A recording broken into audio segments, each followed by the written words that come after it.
Welcome to the Motherhood Tribe. We are your hosts, Erika, Jackie, Katie, and Valerie. Come join us as we talk all things motherhood, marriage, and just plain life. We have learned the importance of having a tribe from each other, and now we want to share that with you. We're so happy you're here. Come join our tribe.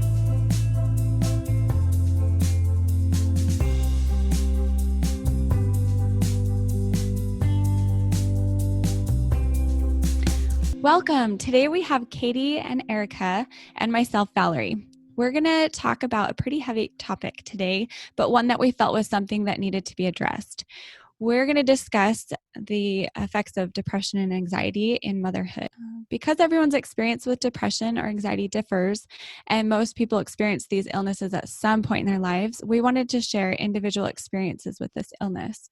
So just some stats. According to the ADAA, the Anxiety and Depression Association of America, anxiety disorders are the most common mental illness in the United States, affecting 40 million adults in the United States age 18 and older, or 18.1% of the population every year. Can I just chime in? Yes. That stat with every year, I think goes to show that that depression and anxiety comes and goes, that it's not necessarily, there's chronic depression, right? Where people suffer from it their whole lives. But this stat is saying that everyone at some point, you might just have a bad year at some point in your life, and that's just per year. So, you know, it's saying 18.1% of the population every year. So that might shift, is my understanding, from different parts of the population, and that more people are actually affected than just, 1 out of 5, if that makes sense. Yeah. I'm glad you pointed that out. I think that it makes it seem a lot more common that way. Another stat, anxiety disorders are highly treatable, yet only 36.9% of those suffering receive treatment. And I think it's really important to point out that that statistic goes to show just how hard it is to seek treatment when you're in the thick of anxiety or depression, because it could be easy for somebody looking in from the outside to give advice. But if you are really in the thick of it, it is so hard to take that step. You can hardly get out of bed, let alone pick up the phone and get help. Or, a lot of people just don't know, or they're not aware of what depression or anxiety is, and they just think, oh, I'm just having a really cruddy week. Exactly. And so, there's lots of factors, I think, that fit into why people aren't getting help. So, yeah. The last stat I have is that anxiety disorders develop from a complex set of risk factors, including genetics, brain chemistry, personality, and life events.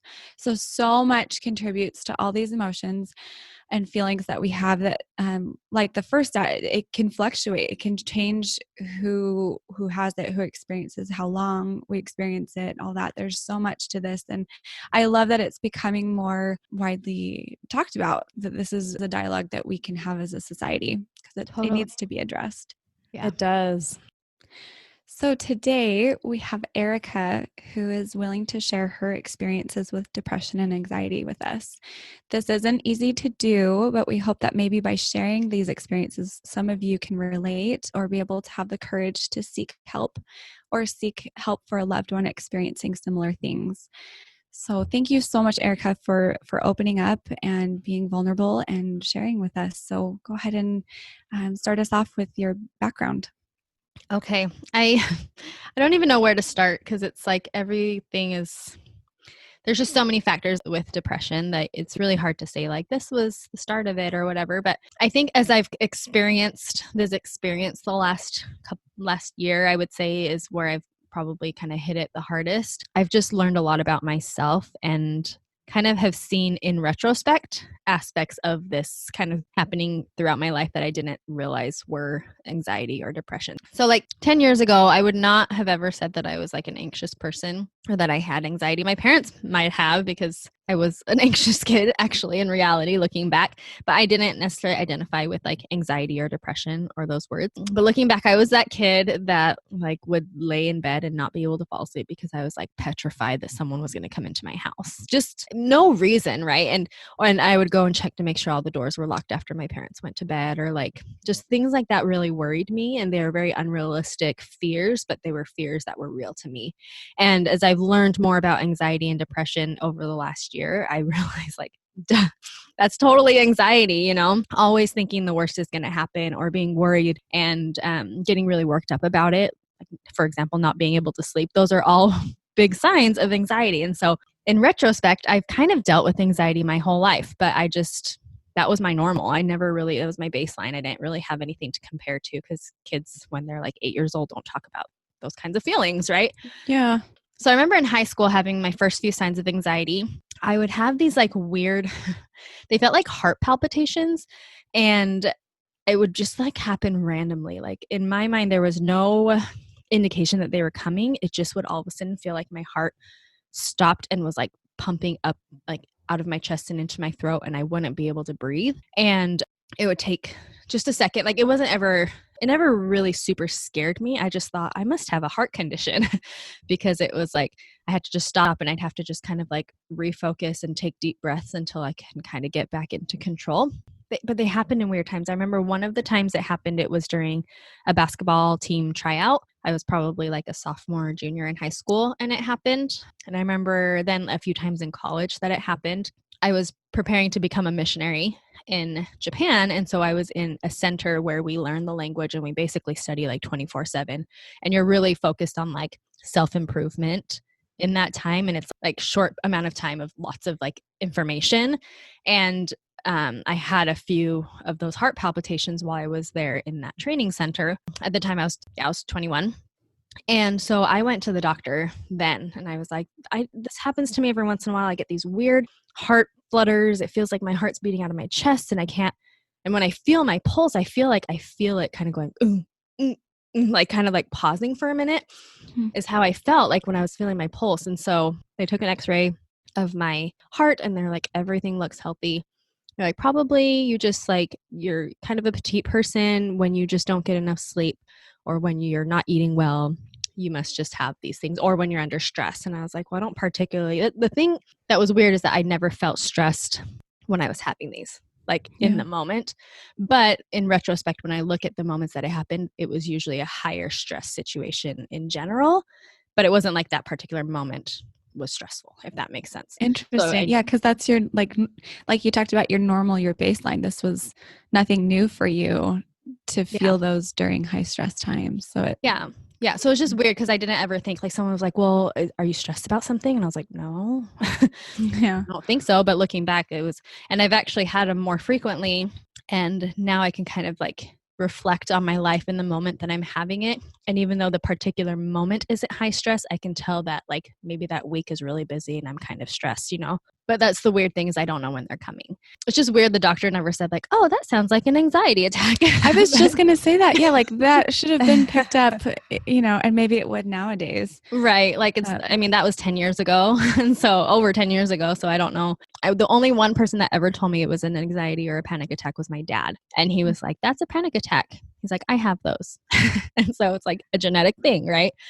And I heard him say that and I kind of brushed it off. I was like, yeah, but I'm not panicking about anything. Like, why would I? It just makes no sense, you know? And so I kind of just brushed it off, but figured that's what it was because that's what my dad said it was. So. And that's really interesting because that goes to show that a circumstance that may have been going on that week, or like you said, a really busy week, how the stress can affect your body long-term. Mm-hmm. That it's not just always those short moments when it like you're really feeling the pressure, but later on that stress. So that'd be really interesting to know like the medical information behind that. Yeah, because I think about it and I'm like, you know what? My body is much more aware of my circumstances than my mind is. Yeah. You know? And so that was something that I was like, oh, when I have that, it must be because I'm feeling overwhelmed, even though in my mind, I don't necessarily feel overwhelmed. And so that's so interesting. Yeah. I think your body oftentimes can tell you a lot. Like, you know, when you have a headache, it's usually not because you need Tylenol, it's because something's awry in your body. Okay. So kind of fast forward, that was like my 20s. I didn't really have any issues. And I think looking back, it's because I had good outlets to kind of, I don't know, cope with stress and things like that. Like, yeah, I was maybe stressed for finals, but then I could go hang out with my friends or go to the gym and let it out. And you're just free, right? You're free when you're not married and have kids. And so I never really, I had coping mechanisms. And I think that's a huge reason why moms struggle with depression is because suddenly you might be the same exact person, and you might have had all of the same like potential triggers before, but you had ways to cope with them. And I feel like becoming a mother took away some of those opportunities, because you can't just drop everything and run to the gym or do whatever you need to fix whatever's going on. So the first time I felt strongly that I needed help was when I lived in Charlotte, and it was 3 years ago, and it was fall. So one thing that I've learned as I have kind of looked back at patterns is that it tends to be around the fall / beginning of winter that I start to get these blues. And so it wasn't until last winter that I realized I think I might have seasonal depression. And I think that I've dealt with it probably my whole life. I always feel like I'm just kind of unmotivated in the winter, but like I said, I think I had ways to cope with it in a way that it never got really bad. Whereas this was like the first time where I felt like kind of trapped, because I wasn't working. I had 2 kids. We had like moved into a home. We were kind of into a good routine, but also like a mundane routine, like just kind of monotonous. And I just remember feeling frustrated with my children. They were in a phase where like they're not just babies now. They were fighting and whining and crying, and I was with them long hours. My husband wouldn't come home till kind of late, and it was just all the circumstances, just kind of it was just the perfect storm. And I found myself getting frustrated with my kids often and yelling at them, and then feeling guilty about it. And it was this downward spiral of like feeling guilty and then trying really hard the next day not to yell at them, and then snapping again and feeling like I was a failure and feeling guilty and feeling like I was a monster. And then I felt shame and I felt guilt. And then the next thing I know, I'm not motivated to get out of bed anymore, because I knew that if I got out of bed, that I would at some point mess up again, and then I would ruin my children forever, because there's the anxiety talking, right? Like it's like all or nothing. Like I'm going to ruin my children. They're going to hate me. I'm going to put them down a bad trajectory. They're going to be scarred. And so it's not even worth getting out of bed. And I would find myself completely just unmotivated and just being able and tired and lethargic and sleepy all the time. And I remember calling both of you guys. Actually, I remember calling each of you separately, because I knew that both of you had experience in the past with, talking to therapists. And so I called both of you separately at different times and expressed my feelings to you. And both of you guys were really like, hey, you should just talk to somebody. I think that it would be helpful to just talk it out. And I thought, yeah, I should. And I was really scared to tell Darren. So I actually had talked to both of you first. And then really I kept it from Darren for a few days. Darren's my husband. It was mostly because this fear of what he might think of me. His family struggles with a lot of mental illness, and there's a very negative connotation with it. Like when people talk about it, it's kind of just like, I don't know. I think there's just a stigma, right, with mental illness. And I think some Totally. and I think in his family, especially the ones that struggle, it's like a lot of drama that everyone else has to deal with. And so it was, it just was like kind of like if you struggle with these sorts of things, then you're kind of crazy.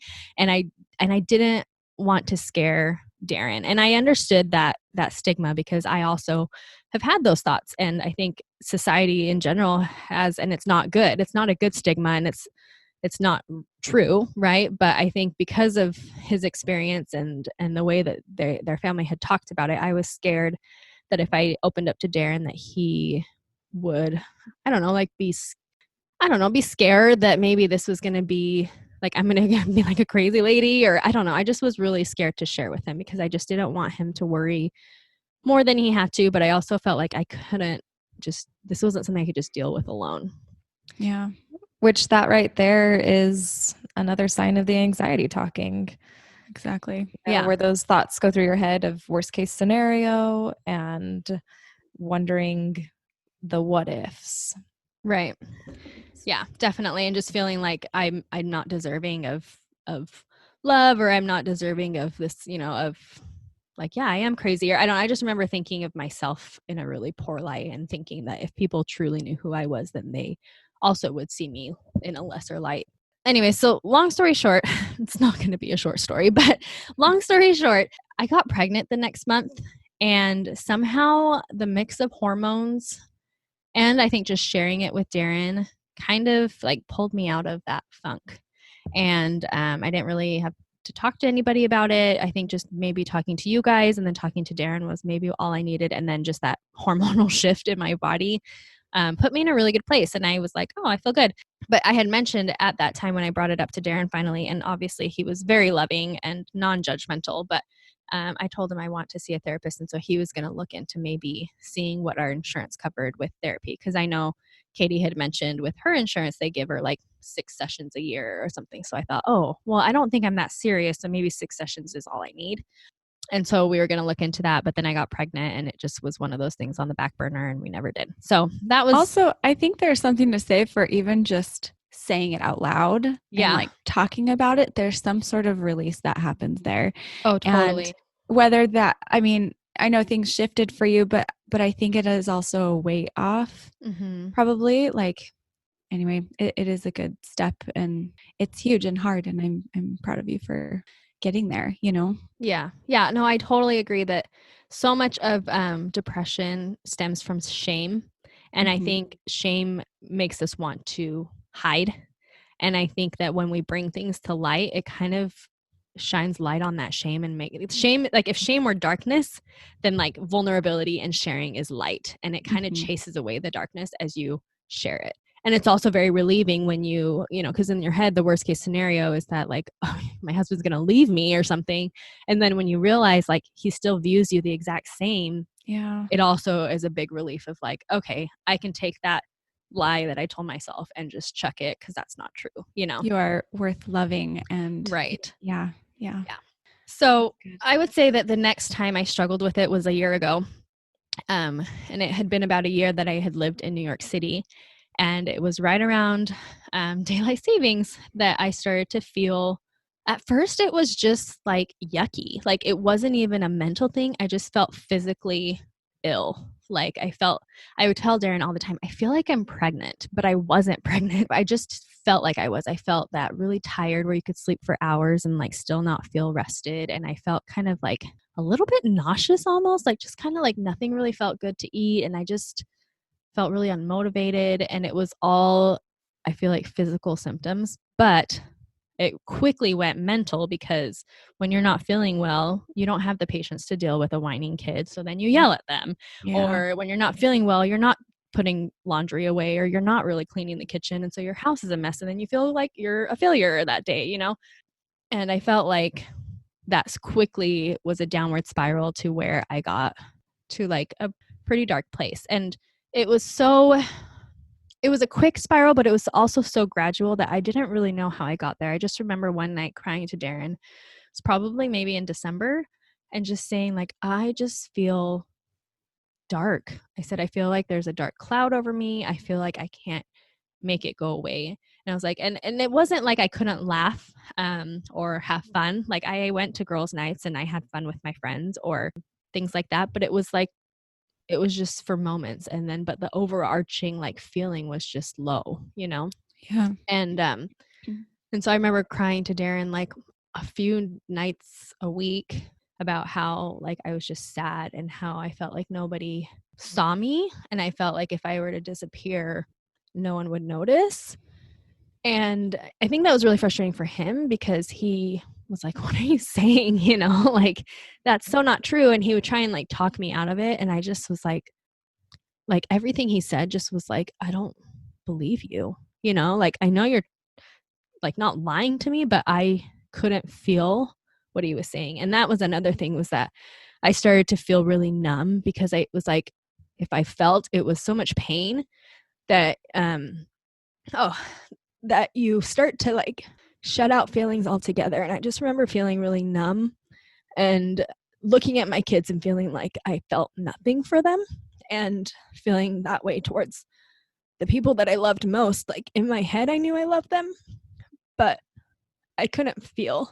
And I felt so trapped in this life of wake up, take the kids to school, make breakfast, feed your kids, clean up after them, make them lunch, clean up after. It just was like so monotonous. And I just felt like I was like dragging my feet through the day doing them. And I was just like invisible. And I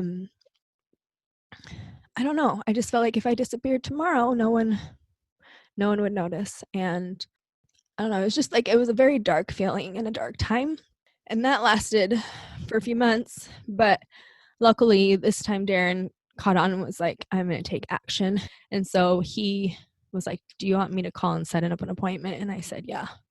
And so he did, because I don't think that I would have had the courage to do it myself, honestly. Yeah, that's awesome. Yeah, that's that a whole he- nother ball game, is getting yeah. the strength up to do that. And so to have somebody in your corner who can do that for you and push you to get there is huge. Yeah. That was neat that he could see it. I mean, especially with it being seasonal, and you learned your triggers and you learned about yourself, but even when you're in the thick of it, like you said, you all of a sudden woke up and were there. You don't even know how you got there, but that he also learned about your triggers and could see when you were slipping in, and he's, that he took action. That's huge. Yeah. And actually, you mentioned triggers. And so a few triggers, I think now that I look back, social media. Social media was a huge trigger for me, I think. And in a few different ways. I think one, seeing other people's lives and comparing, I think is a common one for moms that struggle. And Definitely. It's not healthy.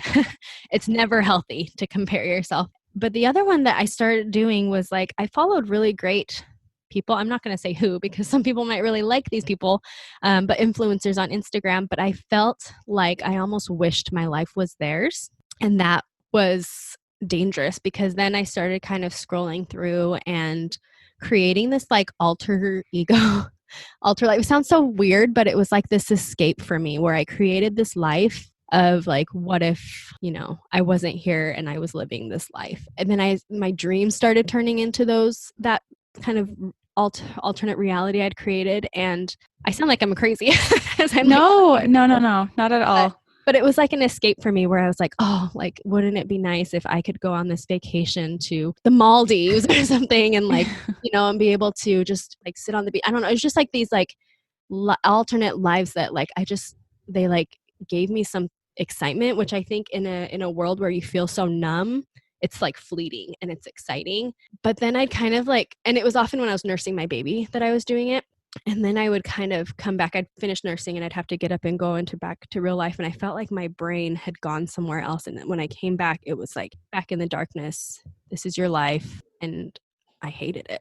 Honestly, those were my feelings. And I'd have to get back up and I'm holding my sweet baby, and like go back to just doing what I was doing. And I was just like, just moving along. And I think that was a huge trigger, in that I felt guilty that I was wanting something different than what I had. And I felt so sad, because I love my kids and I love my family. And I think deep down I knew this is what I want, but it was so hard to feel that. And I also felt like if I told Darren these like fantasy worlds and lives that I was living, that he would be scared that I wanted to leave him or something, Yeah. And then that was shameful and guilty, and I didn't want to share it. So then again, I started hiding stuff from Darren, which is never helpful. and that shame just built, and it just got deeper and deeper. And I think that shame is seriously like the key to depression, is like, that's what gets you there. And so, yeah, that was kind of another trigger. And I don't know, I'm sure there were other ones, but those were some. I know a lot of things with my anxiety were triggers, just like cleanliness, or if I did something in my parenting that wasn't right because I had studied it and I knew what was right, then I would like beat myself up, and that would kind of put me into a depression. So those were some triggers, I guess, that I had. Politics. I can't talk to people about politics because my anxiety shoots through the roof. But all of those things can kind of put you in a bad place sometimes. And so I think recognizing those is the first step. Once I told Darren how I felt and what was going on in my head, he was so understanding and so sweet. I just kind of made this decision that I was going to unfollow these people that were making me feel like I wanted their life. It was super helpful to just have more uplifting things in my feed than things that made me not want the life that I had. That's so big to recognize that, and then be able to, because we influence who we want to be, right? Like we are who we surround ourselves surround ourselves with, like what we read, what we take in, who we talk to, what we talk about. Everything influences who we are and who we are becoming. And if you are getting stuck in that kind of downward spiral, like I as you're telling your story, can see that that's how you kind of got out of it a little bit, is being able to edit what your surroundings were, and that can do so much. And I don't know, it's just good to take a moment to reflect and evaluate what are we surrounding ourselves with, that Right. is it influencing us for good? Is it what is it contributing to our life? Does it contribute to who we want to be? And especially in terms of motherhood, like, depression and anxiety and things like that, like that's such a sensitive topic because it can be a slippery slope. And to just be aware and know yourself and be honest with yourself, it's so important. Yeah, totally agree. Okay, Erika, before you keep going with your story, I just want to ask, how did you get to the point where you were okay getting help, and how did you know what the right resource was to help you? Right. I think there was just a point where I was feeling like there's nothing I can do, and I hate feeling this way, and I need help. And I think getting past the shame, like I said, was partly like just sharing it. And so I think once I shared it with Darren, as long as he was the one like scheduling the appointment and all I had to do was show up, it was enough for me to get there. I can't imagine if I was just by myself, I probably wouldn't have set up an appointment. And so that was huge, was just open up to somebody, anybody, and then it's out there. And then hopefully that friend can help you get the help that you need, or that spouse, or, whoever it might be. Cause I think that was the biggest thing, is that he did it. And I was like, well, there's no turning back now, Yeah. Now, can you tell us more about your experience of going to therapy? Because I know the idea of therapy can be really daunting for people, especially if they're in the thick of anxiety or depression. And so paint a picture for us. What Yeah. could somebody expect from meeting with a therapist? Right. It's hard because I think I've talked to some people who are like, I hated my therapist, I'm never going back. And I'm just so grateful that my initial experience with a therapist was good enough. I mean, I'm sure maybe there's even a better therapist out there for me, but it was good enough that I was willing to go back. But I do remember, so basically when you meet with a therapist, the first session is going to be not necessarily super helpful for you, but super helpful for the therapist. They're going to ask you all about your upbringing, your background, what you're feeling, why you're feeling. And the thing that I learned very quickly about a good therapist is that they're going to be in your corner. They're your cheerleader, and they take your truth as truth because it's your reality. And I think that's huge, is because when I would share things with my therapist, I would say, I'm crazy, right? That I think this way, or I just felt like no one would believe me, or I'm being one of those people that's like, oh, woe is me. I don't know. I just felt like she was going to view me like, or like disregard or downplay or like take things with a grain of salt. But she never did. Like, she always took it as like, you know what? Yeah, that might sound crazy, but this is your reality. And my job is to help you.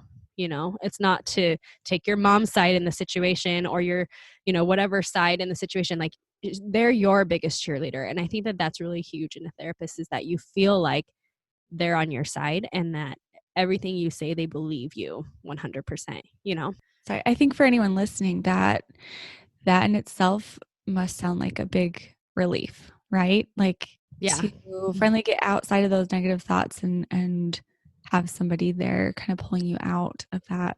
Right. And I think you brought up a really good point, that it might take a little bit of searching to find a therapist that does work for you, because you might not jive with a certain therapist. I have had that experience where we ended things because we both felt like, maybe there's somebody else out there that would work better for what I need. And that's okay. Yeah. And so maybe know that going into it, that Yeah, totally. it might take some work, but hope for the best. Right. And go into it with an open mind, because I think that was part of it too, is like, she's not going to be able to help me, whatever, like, and if you go in there and you're not fully vulnerable, you can't get help unless you truly want help. And I think part of that is being as open and vulnerable as you can, even though it's embarrassing or shameful to share those thoughts. Like, you just share them. And it's so relieving when your therapist is a good therapist and she says, that must be hard for you, instead of, why would you think that, and that's what she did for me, was that she just validated everything I felt and empathized and apologized that I was struggling with those feelings, and was really just a great supporter in that. As I continued therapy, I did feel like it helped, but not in the ways that I thought it would. She did cognitive behavioral therapy with me, which is basically teaching your brain to kind of reroute thought processes that have become a habit for you. So, for example, one of my examples that I always share with people is when I was driving my son to school, I dropped him off, and my younger son, the second son, was crying after I dropped him off on my way home. And I noticed he was crying, and I turned around and I looked at him. I said, what's wrong? Why are you crying? And he said, I miss my dad and my brother. And immediately in that moment, I thought, he misses them because you're a terrible mom and he doesn't want to spend the day with you. And sorry, but had I been in the state that I was in early on in my depression, like before I sought help, I would have totally just sat on that thought and believed it, and it would have just killed me, right? I would have just had a really bad day.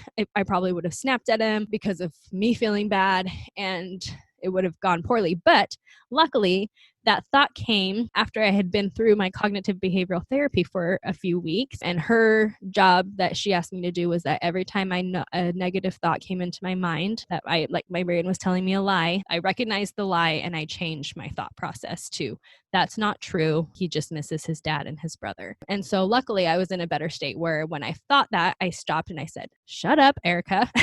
That's a lie. He loves you, but he can still miss his dad and his brother. And it was like so freeing. And it was thanks to that therapy of just practicing that I was able to do that. And so that was something that really helped. But she also just held me accountable, because all of the things she said were the same things that my husband said to me. And he was like, it's just funny that, you just have to have someone else say it to you. And I was like, yeah, basically, because she's not somebody that has to say it to me. I mean, technically, I guess she is, but she's not my husband. And I feel like my husband probably sees me through rose-colored glasses. And I feel like a therapist knows what's going on in my head chemically and knows that like the reason why I'm thinking that way and what I need for help. And so she would say the same things that Darren would say. And then she encouraged me to journal. So she had me write down reasons why I might feel a certain way, or if I had a bad thought, to write it out and just close the notebook. Or she would have me like log in my journal, like all the times I had negative thoughts and the times that I had a win where I was able to combat that and like move on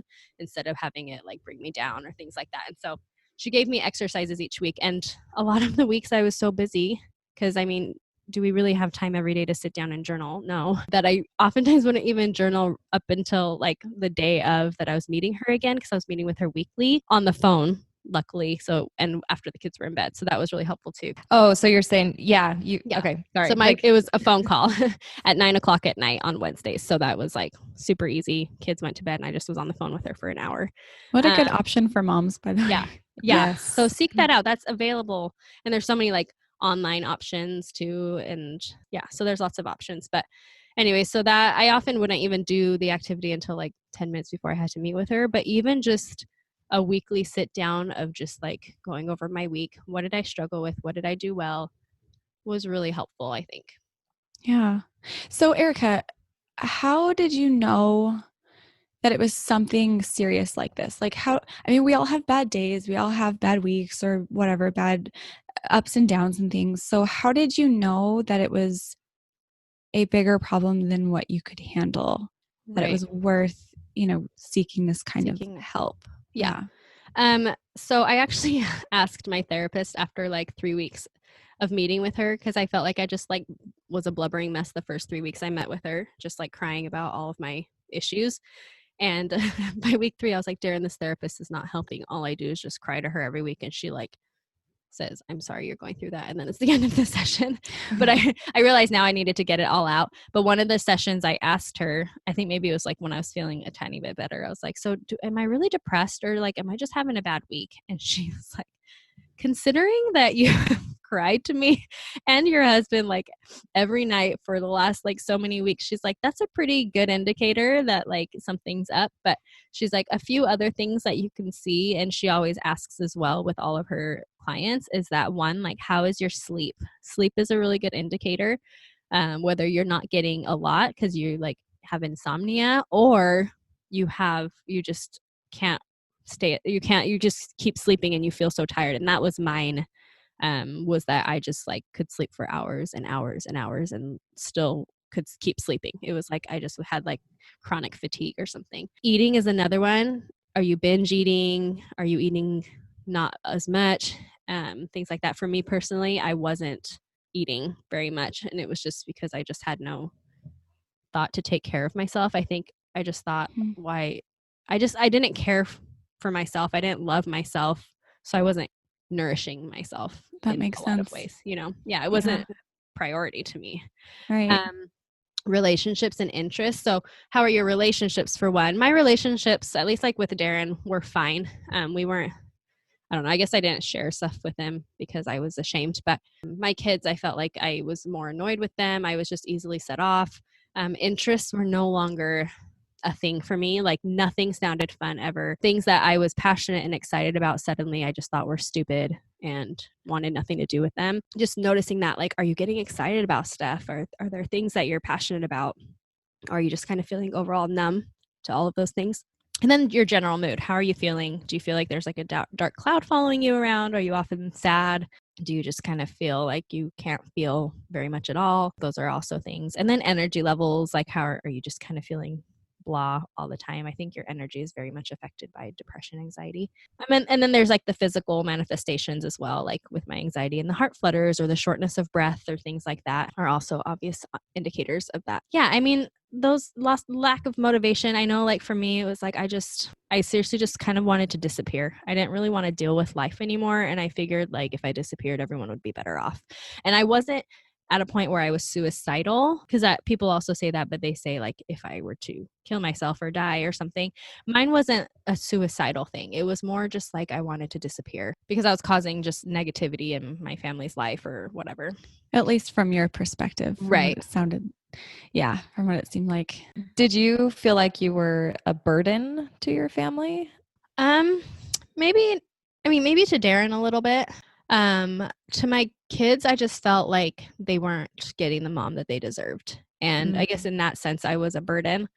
I mean, I served them a lot, right? Like they had meals every day. And there was only 1 or 2 days where I just felt like I kept exploding on them, that it was better off that I just shut myself in a room and let them fend for themselves, because it was better that I was gone than present as far as like damaging them goes, like, I mean, I wasn't ever physical, but just the way that I spoke to them, I just really didn't like how I spoke to them. And that was really hard. That was really hard to kind of replay it in your head. I'd come in my room and I'd shut the door and usually like Darren was going to come home within 30 minutes. So they'd just like turn on the TV or something. And I would just like lay in my bed and I would just replay like a broken record over and over again, my explosion with my kids and how that must have made them feel. And like, how are they going to feel about me in the future? And like, why can't I just keep my crap together? And and just like beating myself up, that by the time Darren came in, I was just like a mess because I had just replayed that over and over again and just kept criticizing myself each time I replayed it, Yeah. So I think our personality also plays into that, because I know that you tend to be more of a perfectionist. mm-hmm. And so then that shame just comes creeping right back in of, I am not doing this right. I am not doing a good job. And am I ever going to do a good job, or a job that's good enough for you to feel proud of? Right. And that's hard because even when I'm doing well, I don't always feel like I'm doing the greatest job. And so I think that that's something that, is difficult. And it's learning to kind of give yourself grace and also recognize your strength. That's one of the things with cognitive behavioral therapy.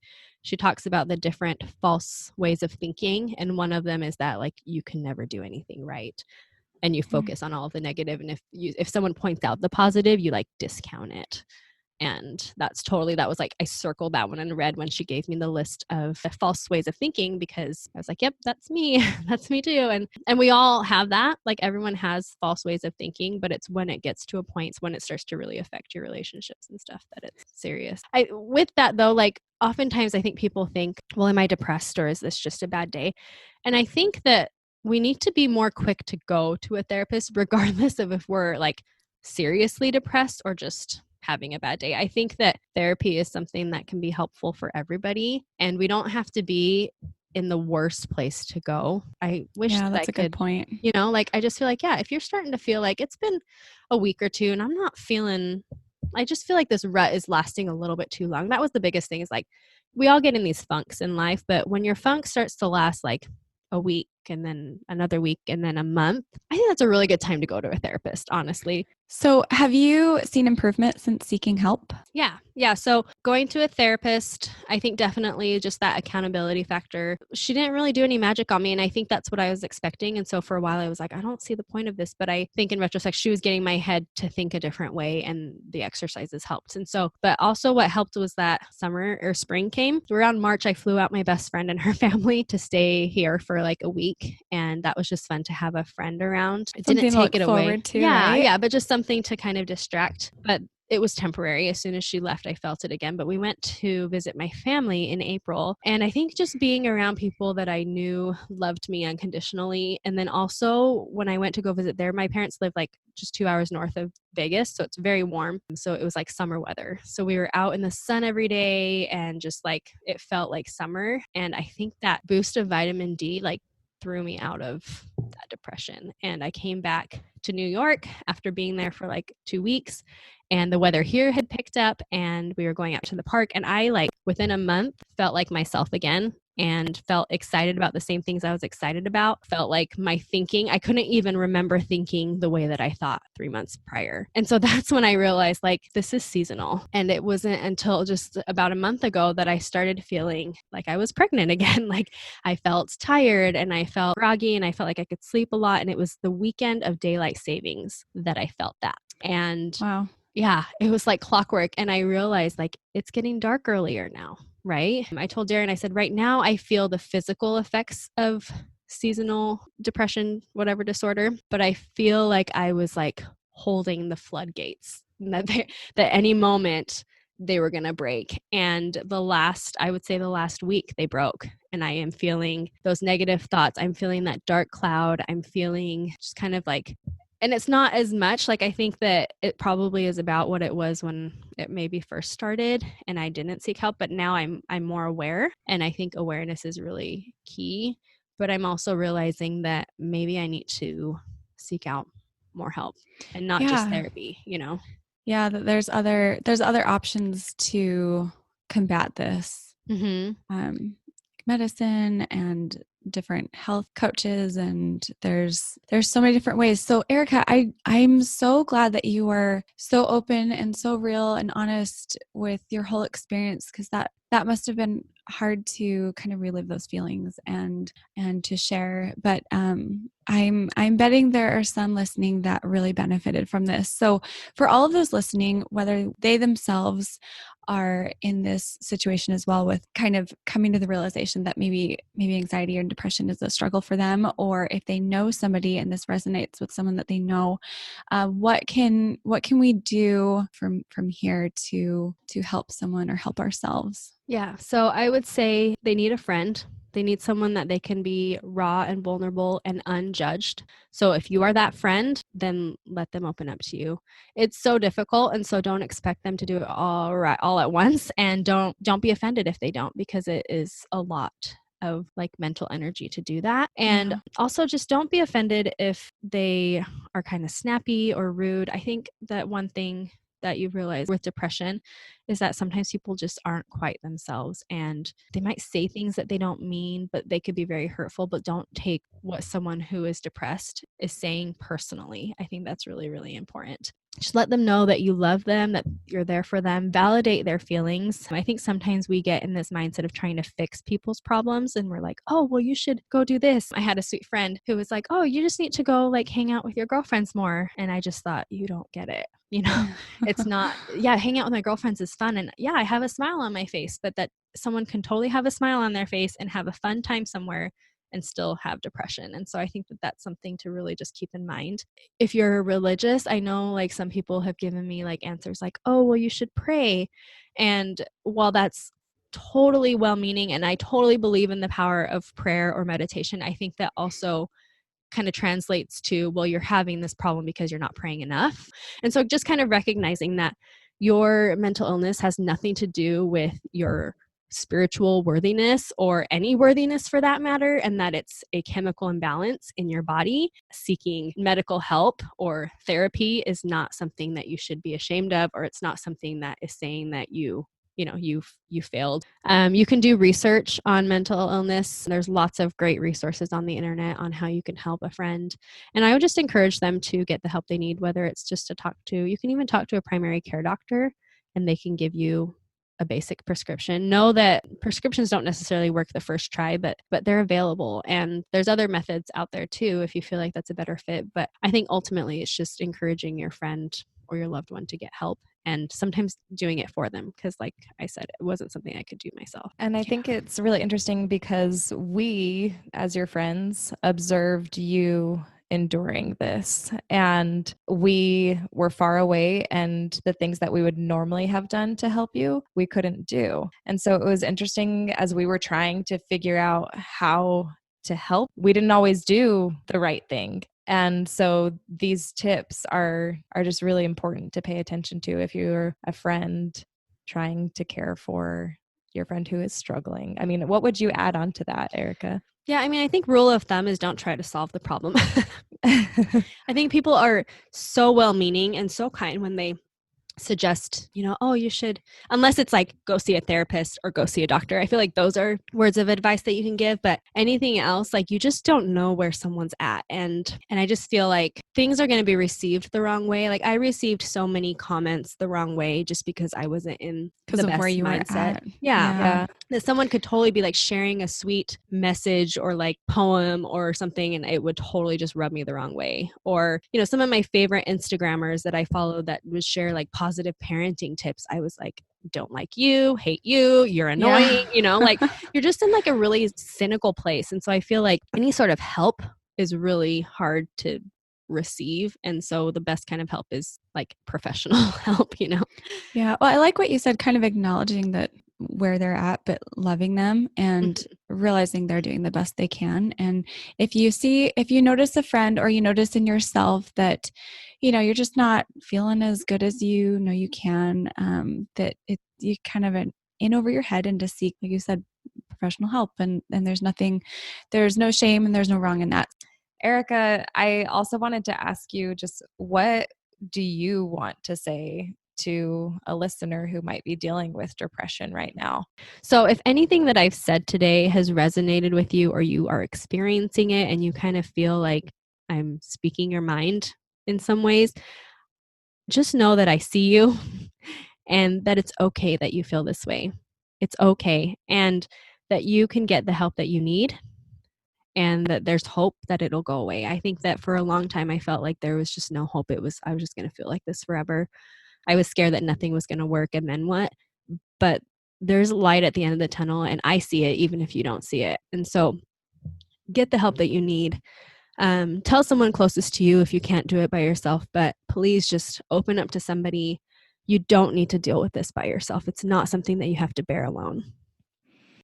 This is so important to keep an open dialogue with this and to just be aware of each other, of those in our tribe, and to keep encouraging each other to get help if needed and to just show love and support. So I am so appreciative of you, Erika, opening up. It's been really, really good to just hear your story and hear all of your thoughts and feelings with all that. So thank you. Thank you. Yeah, Erika, I'm just so thankful for you and your willingness to open up about this, because I know that it is very personal and your willingness to be vulnerable is huge. And I think that it will really help a lot of people. So thank you. Thank you. Thank you so much for tuning into the Motherhood Tribe.